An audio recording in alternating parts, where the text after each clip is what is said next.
जय श्री कृष्णा भक्तों। आज सुनते हैं हम अधिक मास महात्म्य अर्थात अधिक मास की कथा का 8वां अध्याय।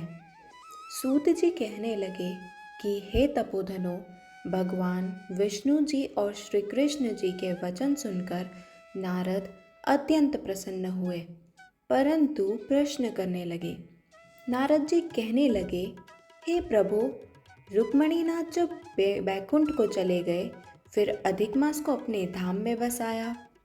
वहाँ बैकुंठ में बसकर अधिक मास अत्यंत आनंद करने लगा और भगवान के साथ क्रीड़ा करने लगा। श्री कृष्ण ने मन से प्रसन्न होकर मलमास को 12 मासों में सबसे श्रेष्ठ कर दिया और सबका प्रिय बना दिया। इस प्रकार भक्तवत्सल भगवान युधिष्ठिर और द्रौपदी को कृपा से देखते हुए अर्जुन से बोले, हे राजसिंह, दुख में डूबे होने के कारण तुमने तपोवन में आए पुरुषोत्तम का आदर नहीं किया और वृंदावन चंद्र का प्रिय मास आपके वन में रहने से अनजाने चला गया। भय से दुखित मन वाले भीष्म द्रोण भी नहीं जान पाए और भय के द्वेष से तुमने भी नहीं जाना। वेदव्यास जी से प्राप्त विद्या आराधना करने में तुम भी लगे रहे। भयंकर युद्धशाली अर्जुन इंद्रप्रस्थ गए, पर उसके दुख से दुखित भाग्यवश आप लोगों ने नहीं जाना। अतः अब क्या करना चाहिए? मनुष्य को प्रारब्ध भोग अवश्य भोगना ही पड़ता है। मनुष्य प्रारब्ध से ही सुख, दुख, भय और आनंद को प्राप्त होता है। अतः सदा भाग्य पर ही भरोसा रखिए। हे महाराज, अब आपके दुख का दूसरा कारण कहता हूँ। इतिहास पूर्वक इस कथा को अच्छी तरह श्रवण करो। श्री कृष्ण कहने लगे, द्रौपदी पूर्व जन्म में महाभाग्यशाली ब्राह्मण की पुत्री थी। कुछ काल व्यतीत होने पर 10 वर्ष की हो गई। अपने पिता की यह एक ही पुत्री थी और बड़ी चतुर, गुणवती और सुंदरी होने के कारण पिता को अत्यंत प्रिय थी। यह पड़ोसन सखियों का सुख देखकर पुत्र पौत्रों की इच्छा करने लगी और विचारने लगी कि ऐसे मेरे भी अच्छे गुण और भाग्य वाले भर्ता और सुख देने वाले श्रेष्ठ पुत्र किस तरह उत्पन्न हो। परंतु प्रारब्ध ने तो पहले ही नाश कर दिया। क्या करूं? क्या किसी मुनि के पास जाऊं या किसी तीर्थ में जाकर वहां रहूं? मेरा भाग्य किस प्रकार सो गया है कि कोई भर्ता मेरी इच्छा ही नहीं करता। बड़े आश्चर्य की बात है कि मेरे भाग्य से मेरा पंडित पिता भी मूढ़ हो गया है। विवाह काम प्राप्त होने पर भी मेरे जैसे मेरी जोड़ी के वर को मुझे नहीं सौंपता। मालिक के दुख की पीड़ा तथा कुमारी में स्वामी का सुख जैसा मेरी सखियां जानती हैं, वैसा मैं नहीं जानती। ऐसे आकुल तथा व्याकुल वाले मनोरथ की चिंता से मेरी भाग्यवती माता पहले ही कैसे मर गई। शोक और मोह की तरंगों से पीड़ित कन्या का पिता, यह मेधावी ऋषिराज भी पृथ्वी में विचरने लगा, पर कन्यादान के निमित्त जोड़ी का वर ढूंढने पर नहीं मिलने से अपने मनोरथ में निराश हो गया।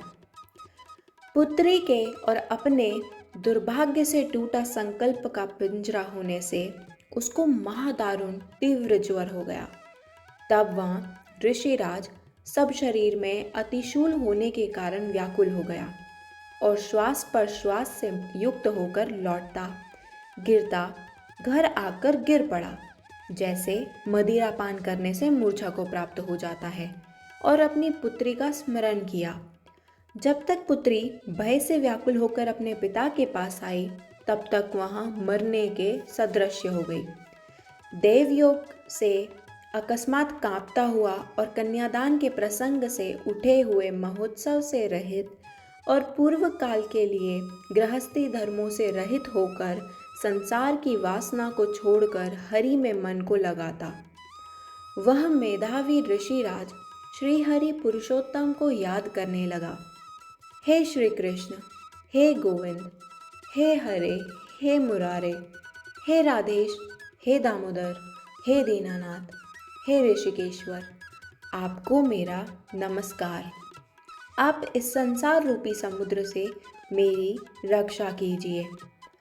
इस प्रकार मुनि के वचन सुनकर बहुत ही जल्दी भगवान के पार्षद मरे हुए मुनि की जीवात्मा को लेकर बैकुंठ धाम को चले गए और वह पुत्री पिता का मरण सुनकर हाय हाय कर रोती और पिता की देह को गोद में लेकर विलाप करने लगी। अत्यंत दुखी होकर दारुण विलाप करती हुई मानो उसका पिता जीवित हो अत्यंत व्याकुल होकर कहने लगी, हाय पिता, मुझको किसके सहारे छोड़कर विष्णु लोक को आप चले गए। हे तात, अब मैं बिना पिता के किसके पास रहूंगी। ना तो मेरा भाई है और ना ही कुटुंबी। मेरी तपस्विनी माता भी नहीं है जो मेरे भोजन तथा वस्त्रों की चिंता करती। अब इस दशा में मैं भी मर जाऊंगी।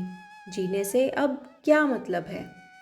उसे इस प्रकार बारंबार रोते और विलाप करते हुए सुनकर उस वन के रहने वाले ब्राह्मण कहने लगे कि अत्यंत करुणा भरे स्वर में इस तपोवन में कौन है जो रो रहा है। फिर तपस्वी मेधावी ऋषि की पुत्री का रोना निश्चय करके वहां पहुँचे और वहां पुत्री की गोद से मुर्दे को लेकर शमशान घाट में ले जाकर अंत्येष्टि विधि से चारों तरफ काष्ठ लगाकर जला दिया और कन्या को समझाकर सब अपने घरों को चले गए। और कन्या ने धैर्य धारण कर यथाशक्ति खर्च करके अपने पिता को और अर्ध वैदेहिक क्रिया की। बोलो श्री कृष्ण भगवान की जय। 8वां अध्याय समाप्त।